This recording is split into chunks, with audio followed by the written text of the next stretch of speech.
en ces victimes a été organisé ce matin. Les précisions de Sonia Boujama et de Clémence Fournival. Le silence, 7 ans après, à la même heure. La rue d'Aubagne se tait le temps d'un hommage aux 8 victimes des effondrements. Dans le regard des proches, une infinie tristesse et la colère qui demeure. Il faut vraiment comprendre que notre douleur en ces temps n'est pas disparue, pas du tout. C'est la première commémoration depuis le procès. Pour les familles déçues par les condamnations en première instance, justice n'a pas encore été rendue. On pensait venir beaucoup plus apaisés cette année sur les lieux. Où on se dit que oui, effectivement, justice nous a été rendue, mais malheureusement, c'est toujours pas le cas. 7 ans après, une avancée symbolique. Dans la dent creuse, nom donné au trou béant laissé aux 63 et 65 rue d'Aubagne, les travaux ont commencé. Un lieu ressource devrait ouvrir dans les prochains mois. De quoi donner du baume au cœur à Liliana Lalonde, mère de Julien, mort dans les effondrements. On va arrêter de voir un trou vide où il n'y a rien. Pour les habitants du quartier, la même volonté d'aller de l'avant. Ça me fait plaisir qu'il y ait de la vie qui revienne dans cet endroit, forcément, bien sûr. Ça va de soi. Le procès en appel du drame de la rue d'Aubagne devrait se tenir dès novembre 2026 et permettra peut-être de tourner la page de l'un des moments les plus tragiques de Marseille. Au-delà des 8 victimes, vous l'avez compris, c'est la vie de centaines de personnes qui a été bouleversée. Ce drame a mis en lumière la question de l'habitat insalubre et crée une onde de choc. Sophie Camard, vous êtes la maire de secteur. On l'a entendu, les habitants, ça y est, ça commence à bouger. Il a fallu 7 ans, la attente très longue. Oui.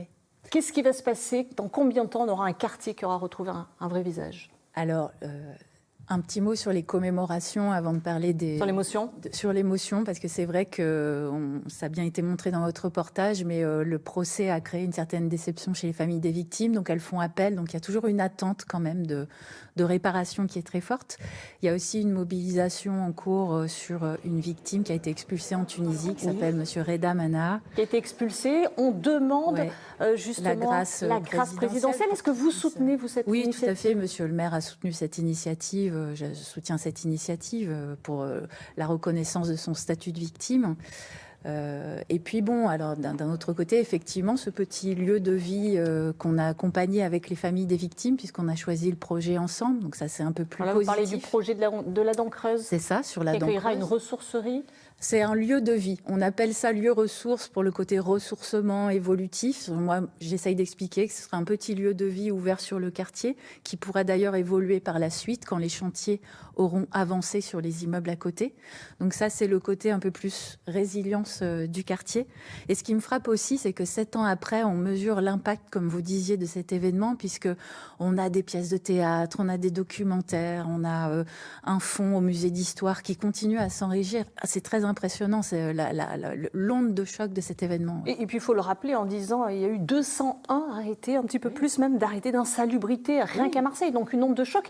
Est-ce qu'aujourd'hui des milliers de personnes évacuées, est-ce qu'aujourd'hui sur le quartier de Noailles et notamment sur la rue d'Aubagne, des habitants pourront retrouver aussi leur habitation? Alors ça dépend et dans des combien de temps? Certains sont quand même partis depuis longtemps maintenant. Et ont été relogés à l'extérieur.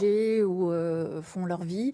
Après, tout est à jour sur, je l'espère en tout cas, sur les droits au retour de certaines personnes. Mais c'est vrai qu'avec le temps, je pense que l'enjeu essentiel aujourd'hui, c'est surtout de réparer les immeubles, la rue. Donc effectivement, il faut prendre la mesure quand même d'une nouvelle page qui s'est créée à Noailles. Et pour moi, c'est historique ce qui se passe sur un quartier où il y a encore 1 ou 2 ans, les médias, c'était le quartier qui souffle, le quartier abandonné. Aujourd'hui, vous avez des chantiers partout, la voirie, les immeubles, les équipements publics.